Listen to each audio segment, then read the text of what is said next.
Okay, good morning and welcome everybody, guys. This is Pounds for Breakfast. It is Wednesday, the 19th of October. We're about to have an amazing session together. Now, we may still have some technical difficulties. The team did reach out to me after yesterday's broadcast, the whole executive team, the technical team, everybody that helps to support and obviously ensure every single one of our systems are working correctly, saying we are going to make a concerted effort to get it resolved today.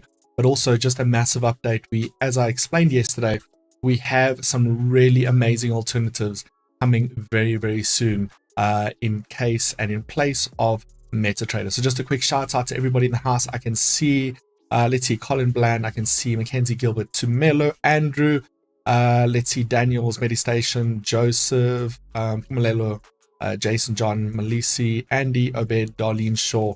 Welcome, welcome, welcome, guys. We are in for a very special day, right? We have a ton of things happening today. We've got some Tesla data coming out this evening. We had Netflix data come out last night. I'll explain and break that down for you as well. We also have a ton of CPI data. Price action is going to be on the question and on the cards for today, right? How does price action play out? And what do we see from a price action perspective? Does price action remain king? That is what we're about to jump in and we're about to find out. So I've got a little bit of a different setup today in terms of where my screens are positioned and my software. So it's going to be a little bit of diving in into getting used to, but we're going to have a ton of fun. We're going to have a ton of opportunities in the market. So first and foremost, I want to start off with some news. And as we jump into some of the data and headline news for what is happening in the markets today. So I'm going to start off on the local front. In its essence, we're just going to look at the local data, and we're starting to only see some of those Steinhoff issues being resolved now, and apparently about $1.4 billion in assets have been attached from some of the ex-CEOs' assets, right? So that's obviously going to be a fairly big one. But I think the bigger item that we need to obviously still pay attention to that's more impactful is that, you know, we still are going to get a ton of load shedding. The expectations are there's systemic failures in infrastructure and grid, and that's going to continue to plague the Rand as we obviously also look to some of that CPI data that's coming out on the Rand this morning, right? Looking and having a look at international markets. Again, we've got that November 9 midterm elections. That is going to start to have a much bigger effect on the dollar. As I explained yesterday, based on past data, we've seen that the midterm elections, every single one of the past 19 midterm elections since World War II has resulted in a bull market run after midterms. So as we get closer to the November 9th midterms elections, we're obviously going to break that data further down and look at what does that mean for markets and what can we expect from a longer trend term directory, right? In other news, Netflix absolutely smashed their earnings reports and in essence, you know, really went above and beyond. In essence, they gained 2.4 million subscribers. So the big debate was that Netflix was losing subscribers quarter on quarter. Now, again, this is due to the massive balloon effect they had during lockdown. What does everybody else do, right? When lockdown happened, everybody was jumping on Netflix. Everybody was binge watching. And so that massive balloon rate in terms of their subscribers. Obviously, since a lot of companies have gone back to work and a lot of work from home policies are starting to ease up, that subscriber count has been falling quarter on quarter. Now, Netflix has not yet opened up. This was obviously post-market once the market price is closed for Netflix. But we are going to have a look at their data and how that could affect the US 30 as well as NASDAQ today. Now, again, Netflix is part of the NASDAQ. But again, if the NASDAQ moves, US 30 is keen to follow. So I have some estimations on where we could go with this. And I think we get in for a pretty big run over the course of today. Now, quickly looking at the UK, in essence, the pound sterling is going to be, I think, really going to be one of the most turbulent currencies for this week, right? First things first is that their Reserve Bank in England has basically, in essence, to summarize, when we talk about quantitative easing, right, it's a technical term for governments pretty much pumping money into the system, pumping money into the economy. Now, most reserve banks and governments around the world are going through a policy of quantitative tightening, right, which is the opposite of quantitative easing. So all of this money that they printed and all of these bonds that they bought they essentially are starting to sell them back into the markets. But what we need to understand in a summary of this article is that when the government starts to resupply the market back with those bonds that they bought to strengthen the economy, again, supply and demand. So when there's an increased supply of something, but the demand remains neutral, price starts to decrease. So the Reserve Bank essentially hasn't signaled that there's an issue, but their delay to start that quantitative tightening process essentially has investors worried that the bond market in the UK isn't as strong as people believe. And that's obviously having a negative impact on the pound as well as future forecasts for the bond market. So a very interesting article. I will send it into the groups for those of you who want to dive in and read a little bit further. But again, the pound is in trouble across the board, right? Negative data no matter where it is you look. Now, as we jump into some of the fundamentals for today, because we are going to get quite a bit of data that is going to be popping out and being released over the course of the day, we are going to be having a look at most importantly, CPI data, right? CPI data is going to be a ton for today. So let's quickly jump in and we're going to have a look at the economic calendar. And on that fundamental data, the most important items are still yet to come out, but we did get some pound data, right? Some CPI data, which goes against what they're trying to achieve. As I explained in previous sessions and previous shows, most Reserve Banks governments around the world are trying to curb inflation.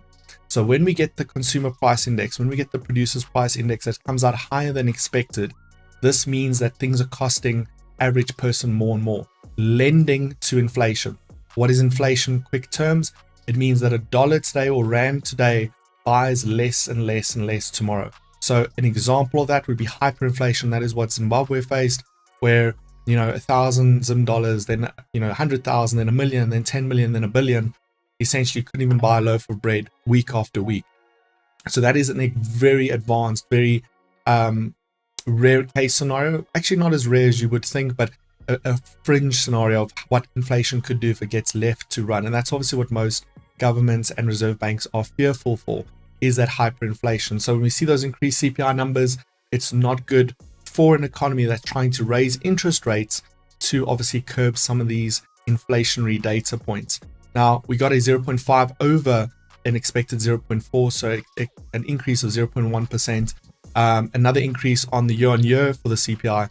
And then the producer's price index probably is going to be the biggest shocker, because in essence, we have a expectation now of the -4% and got a positive 0.4%. So obviously, this is going to have quite a big impact on the pound, and we're going to do some analysis when we get into FX. At 10 o'clock, we have some CPI data for the rand. Now, again, how does this affect a economy, right? Or how does it affect a currency? So when we get this positive CPI data or PPI data or employment data, it's initially positive for the currency, right? So again, on the pound, this is an initially positive thing for the pound. But in terms of the outlook for the country and some of the financial policies that are in play, that's negative long term, right? And I think going through and having a look at what's happened to the dollar, I think the rest of the world is now following suit and saying, well, hey, a positive local currency isn't necessarily good for our long-term objectives. Now, that is in first world economies and countries where they have much more advanced fiscal policies and are much more proactive in terms of getting these things sorted out, where the South African rand, I don't think is going to be in the similar case scenario. So if we get that positive CPI data, it could be net positive for the rand. If we get a higher than expected, so if we get a 0.2, 0.3, 0.4, it could be net positive. Core CPI, if we get a 0.3, 0.4, it will be net positive. But in the opposite effect, right, should we get a negative number? So should we get a negative 0.1, negative 0.2 on any of those, core CPI or CPI, that could force the rand to lose a ton of value, meaning a USD ZAR buy, right? Just for all of those of you who are going to be trading this closer to 10 o'clock. So that is something you definitely want to watch out for. I definitely think that is a high probability. Looking at load shedding, looking at some of these other issues that are affecting the South African rand, that is a very high probability. So for those of you who are not already in your USD ZAR trades, I'm still in my USD ZAR buy. So I'm just holding that buy to the moon, right? We know where that could potentially end up going.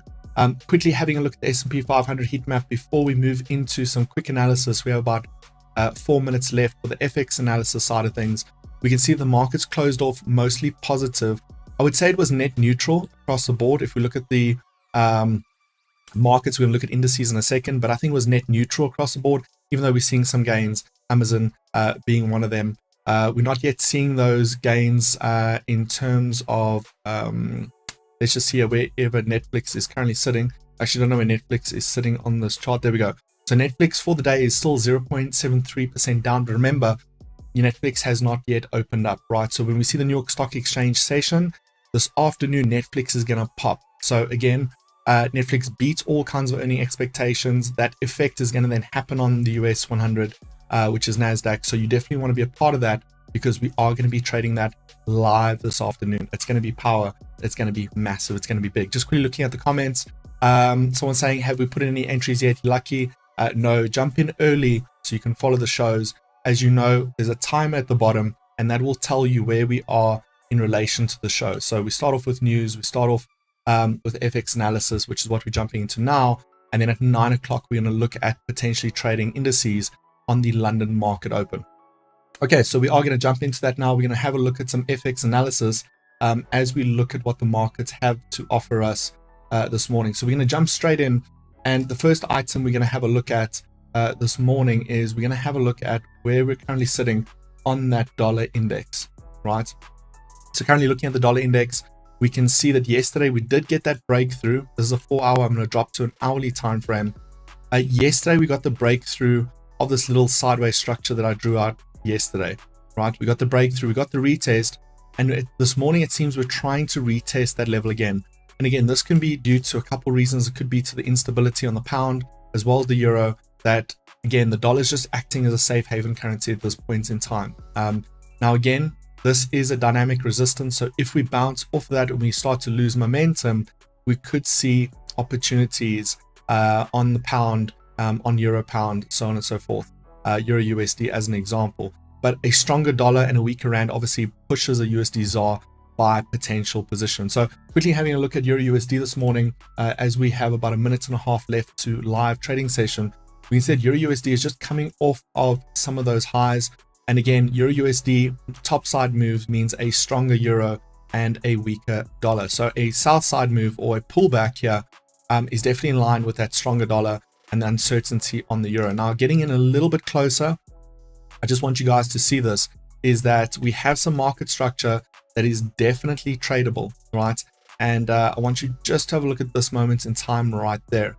So we're starting to see that Euro USD sell off in terms of that break. We've made that bump into resistances, which we've seen be key levels in the past. So what we're essentially looking out for here is that potential sell. Does the sell continue on Euro USD? And there is some price action definitely telling us that there could be some further movements towards the downside. So we are a bit late to this one by a couple hours at least. This is a 5 minute, but we definitely got a break in market structure. For those of you who enjoy your FX currency trading, again, some very basic structure that essentially broke at about 5:30 this morning. That could be a bigger sell side move, but again, we do have a big support just below us, and you just need to be cognizant of that level.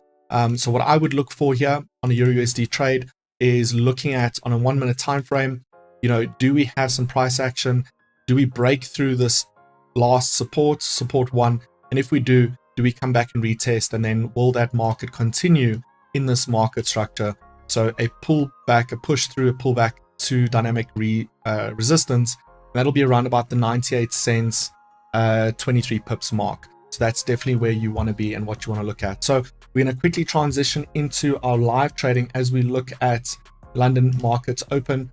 And we want to be paying attention here to the US 30. This is currently the US 30 on my charts.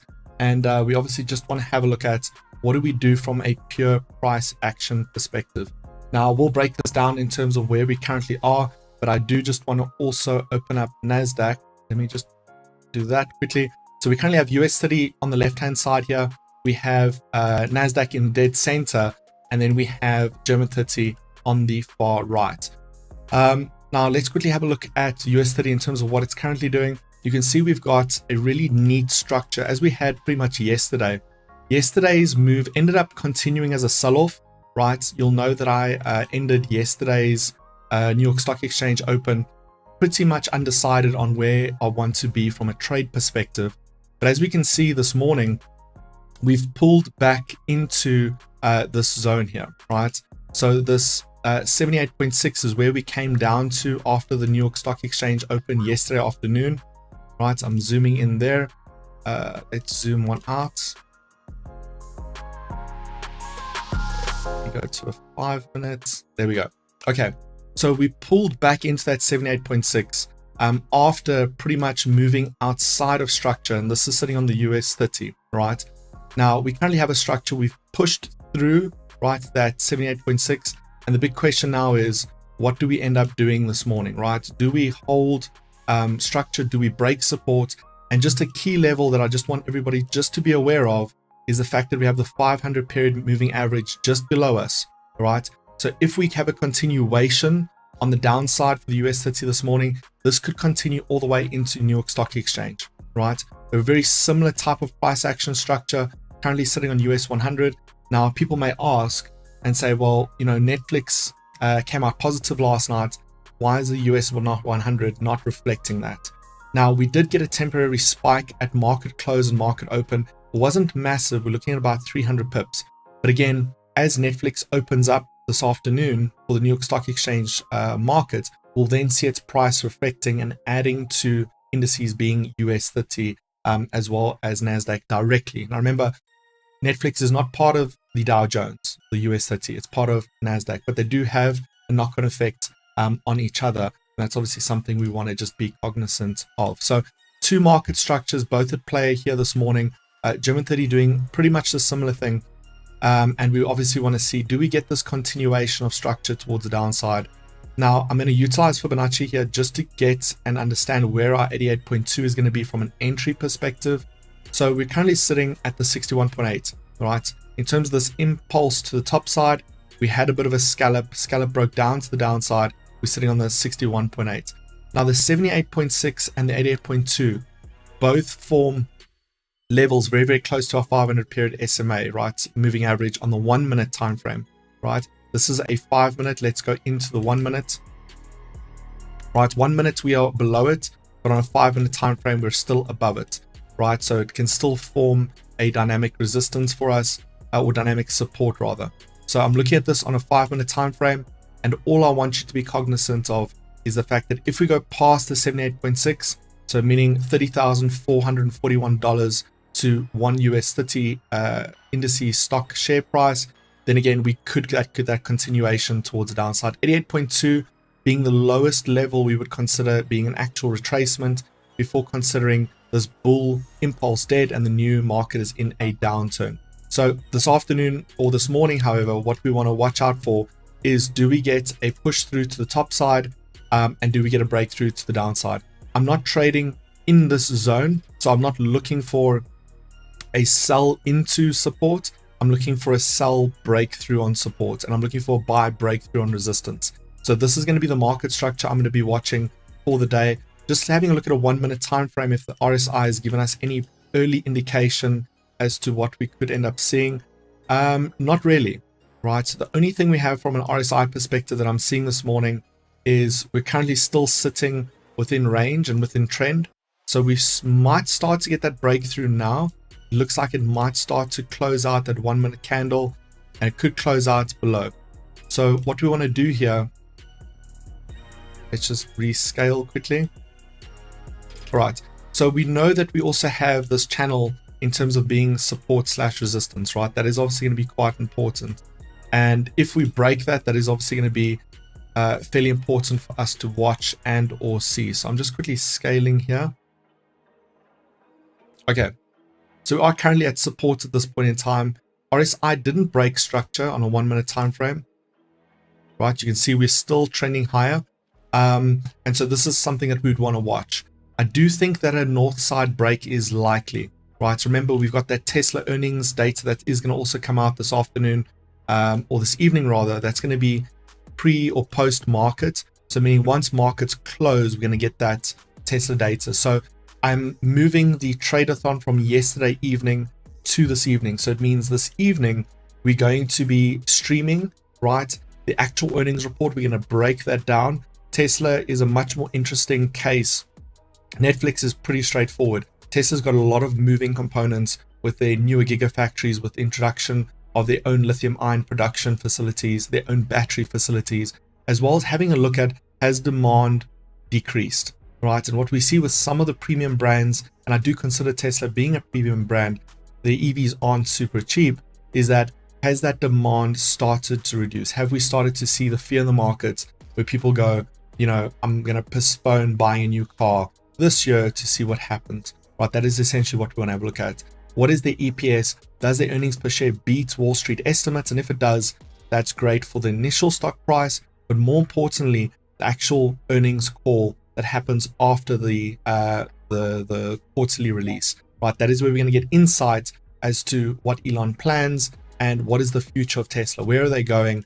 And that's usually when we see some big announcements. And it can be announcements along the lines of, they're bringing in a cheaper, let's say EV, they're bringing in a cheaper market price, whatever the case may be. Those are very interesting points that we like to see from those earnings reports. So that'll happen this evening, and you definitely want to be a part of that. You obviously need to have your GlobeX360 live account in order to gain access to that. I will give the exact times and the dollars for lunch. I just want to confirm the earnings calls because a lot of them are set off by GMT -4, so on and so forth. So I want to confirm that, but it should be 10 o'clock tonight is the release, and then 12 o'clock on the dot is the earnings call. It can shift.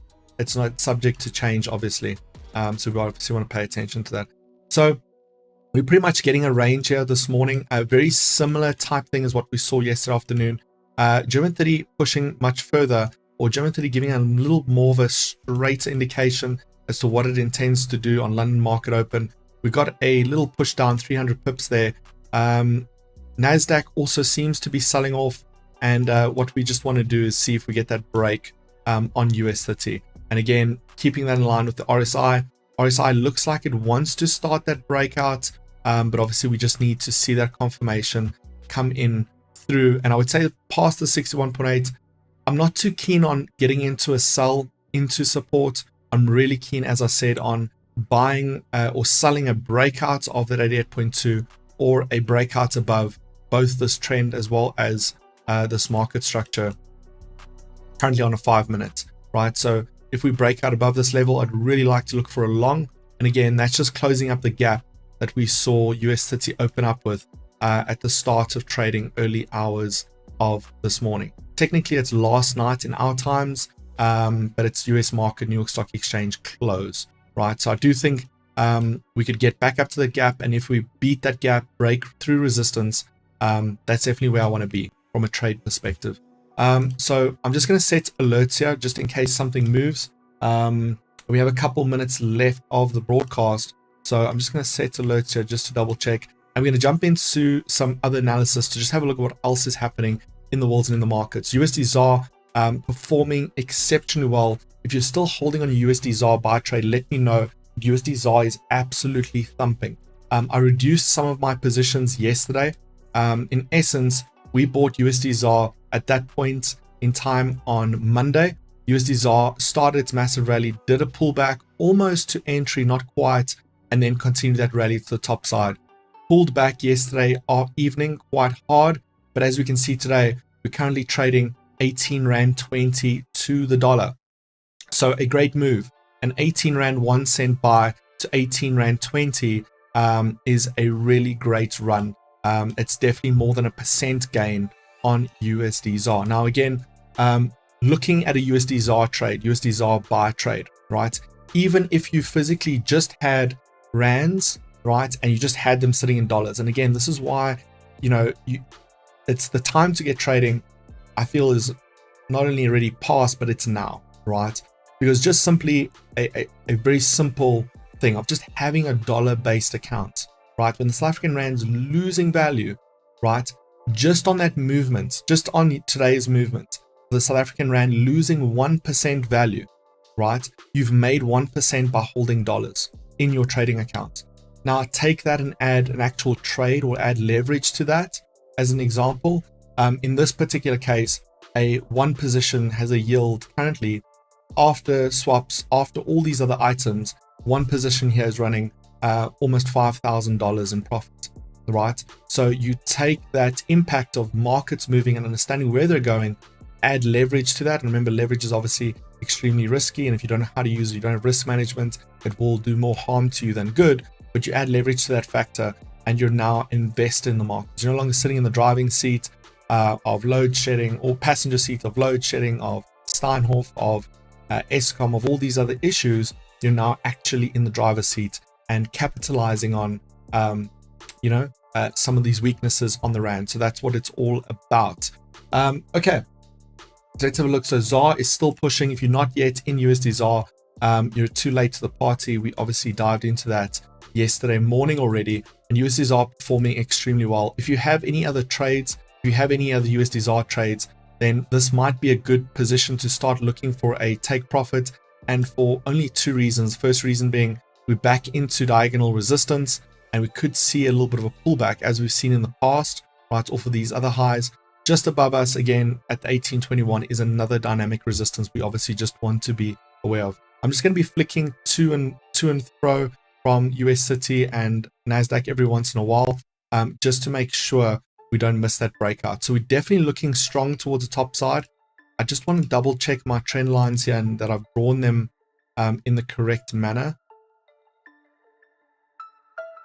Just get some. Okay, so it definitely seems we could get that top side breakout, which is what I'm mostly interested in.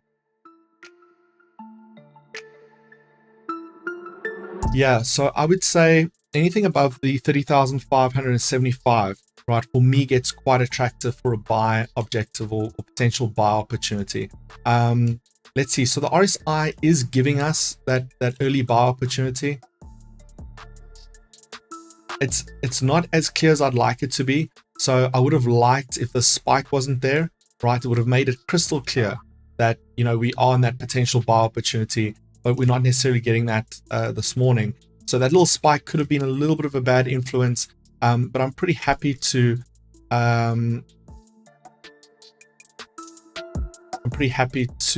get into this one.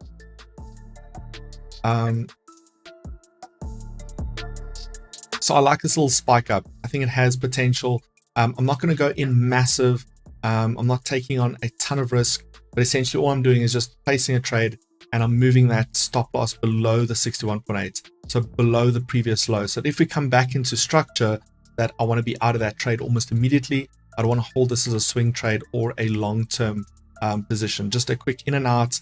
And if we see markets essentially break through here, then I've got that trade moving. A lot of the times, people ask, why I have the order execution box open. And it's for two reasons really, right?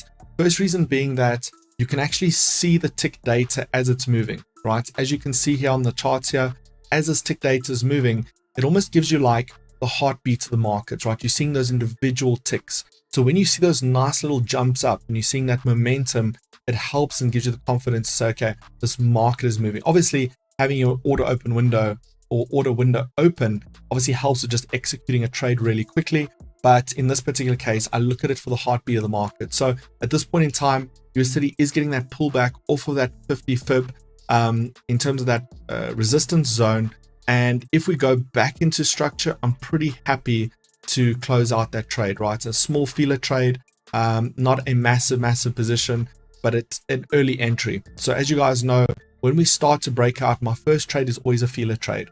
When we break out, I'm never going all in and I'm never executing all of my risk on that position. I'm taking maybe 0.5% of my account, sometimes, but always less than 1%. If that breakout is confirmed or we start to rally, then I will reduce that first position, ideally moving a stop loss into profit, and then I will layer trades to the top side. So whenever you see me place a trade, please remember that is not me saying I'm absolutely sure this market's going to move. It's a feeler trade. So if the markets move, I've got an early entry that's profits I can use to open up additional positions without executing and obviously having all the risk on that particular trade and account. So that's obviously something you just want to remember and you want to be cognizant of as always. This is a risk game, guys. Even though we had an extremely difficult trading day yesterday, At the end of the day, I still managed to close off about $6,000 and still have about 4,000 running.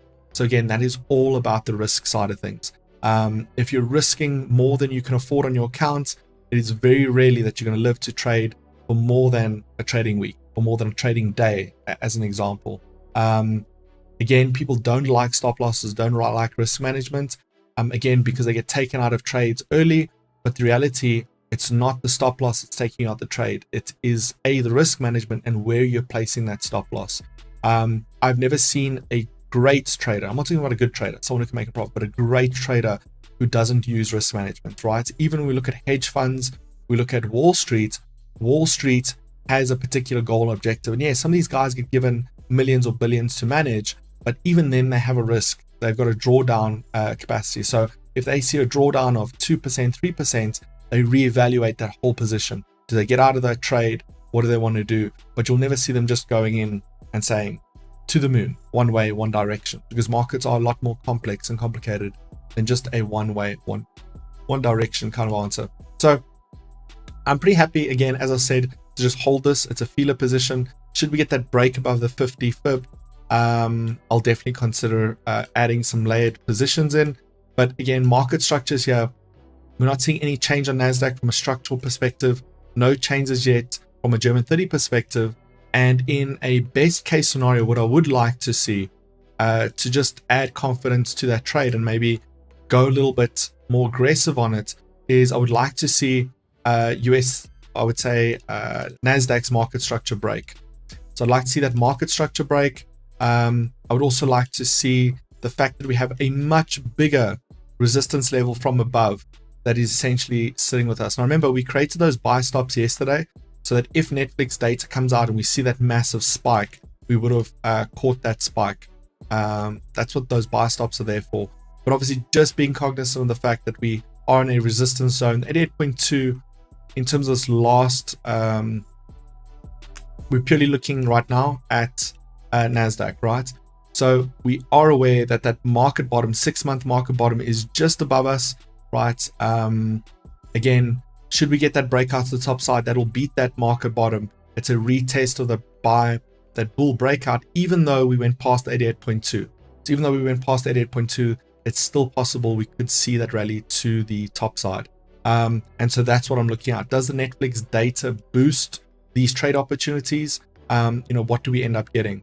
And I'll start to look for the break on a 1 minute. If we get the break on a 1 minute and we clear this diagonal, and just to give you guys the exact price, should we clear $11,245 on NASDAQ, I would start to get very, very bullish on US30, because it means then that when the Netflix data comes out and Netflix's stock price increases and NASDAQ starts that rally process, we will then obviously start to look for a long position. Now, I'm not too concerned about this morning's trading events. What I'm most excited about is going to be the New York Exchange Open, right? Because that is where we're going to see all of this data pour in. We're going to see all of that Netflix data and potentially even Tesla data. Because remember, when we start to see these positive earnings, and we saw it last week and also very early this week with the bank earnings, once the first one comes out positive, there's an expectation for investors, or this fairy tale, that we could then be seeing this rise, this return, this rally. And so when we start to see the positive data come out, and there is an expectation for the next data release to be positive, it can result in quite a bit of volatility. Tesla's share price is extremely attractive. It's down 44% over year to date, right? So Tesla had some stock splits. So if you guys look at Tesla's share price, you're going to see, Dane, but why does the chart look like this, right? Why does the chart look like that? Dane, what's happening, right? Every time there's a stock split, right? So in this case, Tesla did a 3-to-1 stock split. So the price was trading at about, I would say, let's just average it off at about $900, right, to a single share of Tesla. There was a stock split that essentially each Tesla shareholder that had one stock that had one stock of Tesla, right, essentially got 3 stocks, but each of them valued at about $300 each, right? So it's a 1-2-3 split. So if we have a look at the 1-2-3 split, we're currently sitting at $218, and a year ago to date, right, if we look, it should be somewhere around here. We were originally trading at round about, let's see, around about that $900 range. Let's just see the 19th, the 10, 20, 21, 19th. We did have a big spike. Tesla did reach that $1,200 range, right, round about year to date. That was its high, and then we got the stock split. So even if we consider the high, right, a 3-to-1 split here should be around about $400 a share. We're currently trading at about $200 a share. So that is why we essentially are looking at that massive short or cheap price from a Tesla perspective. So someone's saying, what buying for Nas? With English like that, I can't tell what you're asking. If it's if you're asking something, or it's a statement, or if it's a question, if it's a answer, if it's a formula. Oh, okay. What buy stop for Nas? Okay, so the buy stops we set up yesterday, and he's asking the similar question. So the buy stops for Nas, I don't think apply right now, for the reason being we set them very high yesterday evening, right? So we set them up yesterday afternoon because we were currently sitting at that 88.2. So we're sitting there for two reasons, right? If we got a breakout of this bear structure, there's a 30-minute time frame sitting on Nas. If we got the breakout of that 88.2, right, it signals two things, right? The first thing it signals is that, we out of this bear market structure.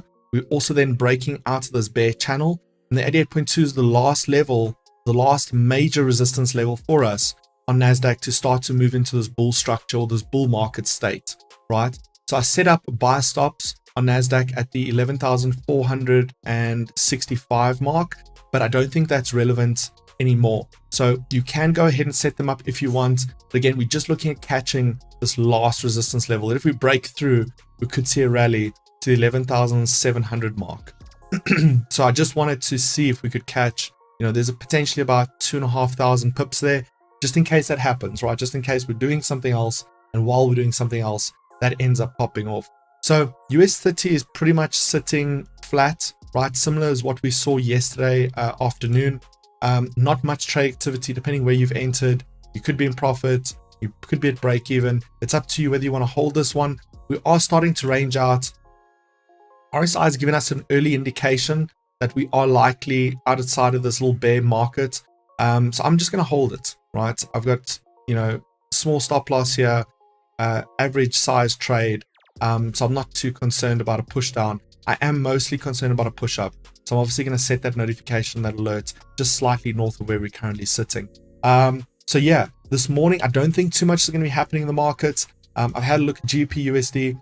GBP/USD is really, really struggling. A little bit of a breakout. Currently looking at 30 minutes. GBP/USD has hit diagonal resistance. There we go. That's GBP/USD. We've run up into resistance. We've failed to break through over there, and we're starting to now wind out towards the sideways. So potential sell on GBP/USD, potential sell on EUR/USD. It definitely seems the dollar is dominating as the dominant currency, and I think the world is just looking at that from a fear perspective, right? EUR/GBP is a little bit more of a crazier case, and I'm a little bit more cautious of EUR/GBP just because of this massive spike on the 23rd, right? From an FX side, right, when we talk about pip counts, we can see 500 pips, in the space of a trading day is absolutely madness, right? I can see only you're only Limpopian. I'm pretty sure you're not the only Limpopian. Limpopo is my second home. I'm sure we have a couple people in here from Limpopo, but let us know your name, please, and then I will do an XAUSD analysis. We will jump into gold and have a look at what is happening there. I'm pretty sure you're going to tell us your name, so I'll do it in good faith. But let's have a look at where gold is currently sitting. Gold really not performing well off of that dollar strength. So this is currently gold, and we are looking at it at a 15-minute time frame. Gold is really not performing. There we go. And Tumi Baloy is also from Limpopo, right? Limpopo is my other home. So gold is really not doing well, guys, this morning. Again, it's that stronger dollar, but the dollar can't continue in terms of this long-term strength, right? Looking at where the dollar index is, again, we're starting to get that rejection. If we start to get that push down this afternoon, again, any sort of external fundamental data that comes out for the dollar, it's not sustainable, right? Long term. Again, there's an old saying that the markets can remain in a state of confusion for far longer than you can stay in a state of stable frame of mind. It goes along a different saying, but that's how it pretty much it's summarized, right? The markets can remain in this confusing state way longer than you can remain sane. So a lot of the times when we see these instabilities in markets, the market can hold out crazy times a lot longer than we can hold out paying attention to certain trades and certain opportunities. So even though I say and I have the sentiment that the dollar has to lose value, it's unsustainable to remain so strong, it can do this for 2 years, right? So there reaches a point in time where you've got to adjust your line of thinking and then make sure is your own internal sentiment not influencing what you're seeing in the markets. And sometimes it requires a bit of a shakeup. It requires you to delete charts. It requires you to reset your thinking and go right. Remove that thinking. What is price action saying, right? And this is why today's title is, will price action remain king? Because price action is telling us there should be a change coming fairly soon, and we're not seeing that change on the dollar. So that is essentially what we are going to be looking out for. Now, this afternoon's dollars for lunch is going to be massive, because that is where we're going to see all the volatility. That is where we're going to see all the opportunity as we look at and jump into that New York Stock Exchange open and take advantage of trading the dollar this afternoon. So if you don't have your Globex 360 live account, get that funded, get it sorted out. We've got some massive things coming leading into the end of this week, Thursday and Friday. I'm going to be doing some giveaways. So for those of you who are participating in the shows, we're going to give away a couple more credits to live accounts. We'll give away a couple $1,000 to those of you. And we are going to be announcing some traveling, right? We are going to be doing some tours around the country towards the end of this year, as well as the start of the new year, because we want to have some sessions together with you guys. Our brand new Traders Academy is launching any day now. We will obviously keep you updated with that. We've got some amazing client testimonials we will also be uploading very shortly. And there's just a bunch of new services and features they're going to be plugging in the next couple of days. So we've got some massive things coming. What you've seen up until now is only the tip of the iceberg. And you know what they say, you know, you can only see a very small part of the iceberg. A massive amount of effort and development is currently sitting and is well underway to be delivered, not only to further cement Globex 360 as the absolute leader within Africa, but to cement them as there is no other option. You're just playing games if you're trading anywhere else, right? We saw that last week. There's a bunch of other brokers who essentially denied withdrawals from their clients who essentially traded some of that CPI data. We traded live with you guys, and we had clients doubling, tripling accounts and physically withdrawing at the same time. Now, quick question for those of you who saw the weekly summary, I just want to know from you, have you seen the weekly summary? Did you go ahead and comment? And if you were trading live with us, did you go ahead and like and share that weekly summary? We had a very powerful week last week. Again, that's why the expectation was this week it could be a bit slower. We had fire data, fire fundamentals, price action on point. It was just a crazy trading week. And generally after a very volatile trading week, we generally see that little bit of a calmer week in this next few days. Yeah, absolutely. So only your Popian saying I've been trading with Globex 360 since last year. It's a good broker. I can testify that. Absolutely. John Ricketts is saying, how do I change my account from ZAR to dollars? So John, to answer that in the most simple manner, the best thing you can do is two things. A, you can open up a secondary trading account, right? A new MT4, and transfer funds from one MT4 to the other. When you open that, you can choose what option, when you open that account, you can choose what currency you want it in. That's option number one. Option number two is you have a trading wallet, right? So your wallet, you can choose whether you want that wallet in rands or dollars. And that wallet is almost like your savings account.